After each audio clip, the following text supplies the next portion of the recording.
What about mother? He slammed the phone down on 911, sirens already echoing in the distance. Because in RaKai's world, risking handcuffs is just another way to go viral. Why would a 16-year-old burn a Legends jersey, prank call the police, and still sleep like a baby? Stick around, because the next twist in this runaway story might be the one that finally explodes on stream. He didn't start in a neon-lit mansion or a rowdy content house. He started in a cramped Syracuse bedroom, where the only glow came from a hand-me-down monitor and a cheap ring light he'd begged his mom for.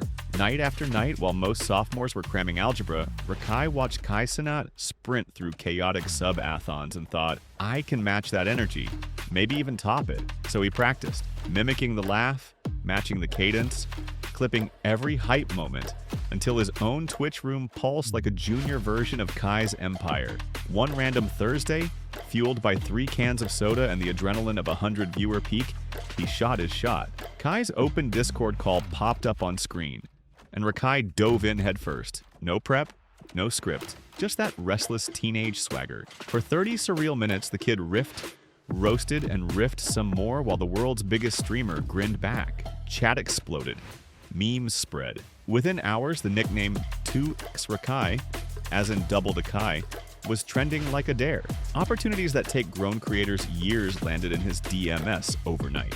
First came the plane ticket south, a one-way ride to Atlanta and the Cloverboy house. A sprawling suburbia mashup of cameras, consoles, and unchecked ambition. He walked in a fan and unpacked as a collaborator, sharing bandwidth with seasoned streamers old enough to reminisce about Vine.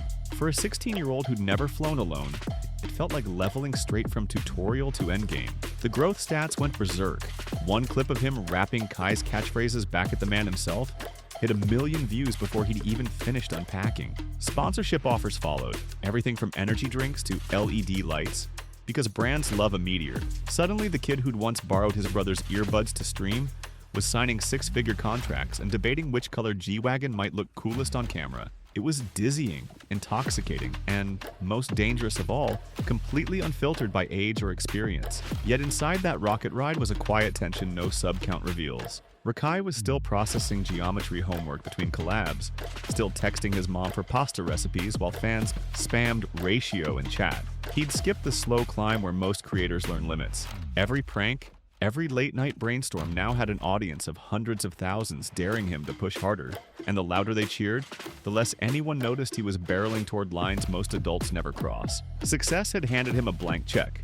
Curiosity kept filling in bigger numbers. But money and freedom both come with hidden costs. And RaKai was about to find out what happens when you floor the accelerator without ever learning where the brakes are. First check cleared, impulse control switched off. RaKai bought a skyline apartment, stuffed it with drones, arcade cabinets, and a fog machine. Each unboxed live while chat yelled, "Go bigger!" Bigger came quick. He torched a signed LeBron jersey for laughs, smashed a housemate's brand new TV the next night, then shrugged and bought another on stream. Every stunt scored millions of views, but the thrill curve flattened fast. So the dares got louder, the wreckage messier. Money kept showing up. Breaks never did. And the next prank would replace applause with police sirens. One impulsive dial, one abrupt hang-up. RaKai's haircut emergency prank brought 2 squad cars roaring up in under 4 minutes. Cops burst into his glass wall apartment expecting carnage. Instead, they found a live stream chat howling with LOLs. Filing a false report can mean fines and juvenile lockup, and the lead officer spelled it out while the camera kept rolling. Sponsors hit pause, tabloids crowned him the 911 clout kid. Yet the VOD still racked up 1 million views overnight. The lesson he heard wasn't slow down, it was go bigger. Next time, blue lights wouldn't be the scariest thing on screen. Days after the 9/11 fiasco, RaKai upped the ante at Kai's Streamer University. First came the Orbeez ambush. He squeezed the trigger of a toy blaster and a gel pellet nailed a girl in the eye so hard medics debated a hospital run.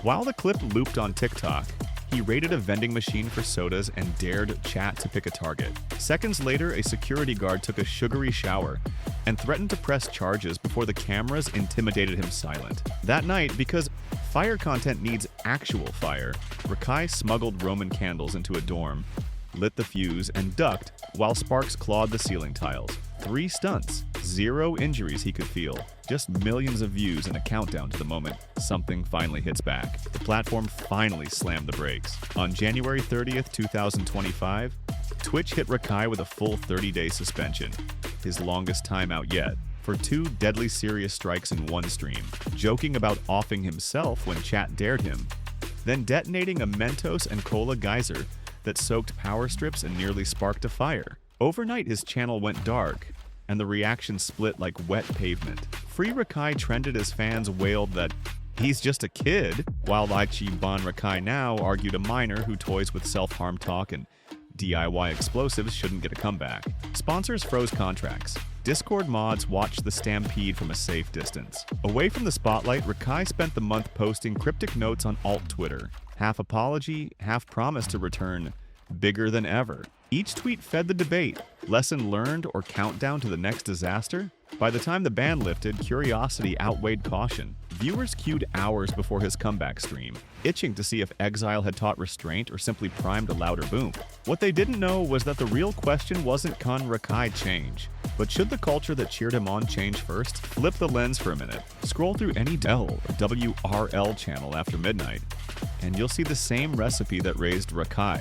Hyper zoom face cams, jump cut chaos, and a leaderboard where the only metric that matters is how loud did it pop off. Senior creators, old enough to rent cars, launch cakes at unsuspecting housemates, torch mattresses in pools, and light fireworks indoors because the algorithm loves sparks. Brands bankroll it, viewers spam W's, and the CPM on a meltdown always outpaces a calm talk show. Drop a 16-year-old into that carnival, and every flashing red line looks like a neon green light. It's not just AMP or Clover Boys. Remember, FaZe Jarvis getting booted for aimbotting after the group pioneered $1 million flip the mansion pranks, or the TikTok collectives that smashed plates and relationships with equal zeal, then signed Netflix deals for the recap.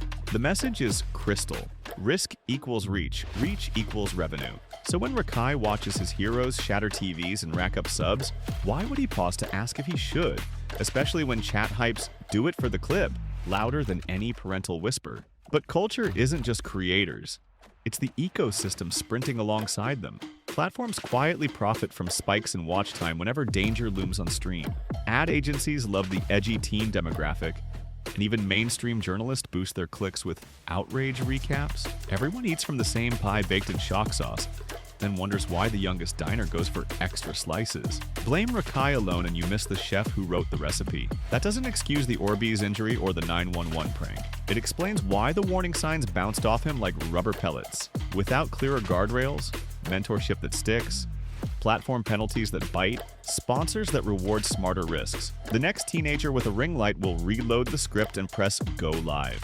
Which means RaKai's real test isn't whether he can mute the noise, it's whether he can rewrite the soundtrack while the crowd still chants for chaos. Because the crowd will keep chanting. And in the very next chapter, the echoes get so loud, they threaten to swallow the kid who started this mess, unless a new voice cuts through first. 6 headline stunts, 1 month-long ban, and an entire internet tug-of-war later, RaKai's story balances on a razor edge. He's tasted the rush of instant fame and the sting of real-world fallout. He's watched sponsors vanish as fast as hype, and he's learned that sirens don't stop rolling just because the stream does. The next move he makes won't just decide a viral clip. It could lock in the reputation he carries for the rest of his life. If he steps back, tightens the brakes, and channels that unfiltered energy into something smarter, he could become the rare creator who turns chaos into longevity. Proof that a kid can rocket into the scene, take his lumps, and still reinvent himself before the spiral completes. But if he keeps chasing the algorithm's loudest dare, escalation's math is simple. The shock has to grow while the odds of walking away shrink. One more prank gone wrong could flip the narrative from meteoric rise to cautionary tale in a single frame. So here's the question that lingers long after the stream ends. At 16, with 1 million voices cheering every risk and 0 guarantees of a redo, would you slam the brakes or hit the gas one more time? Drop your take below, because RaKai's next chapter is loading, and whether it's redemption or ruin might depend on which voices he hears loudest.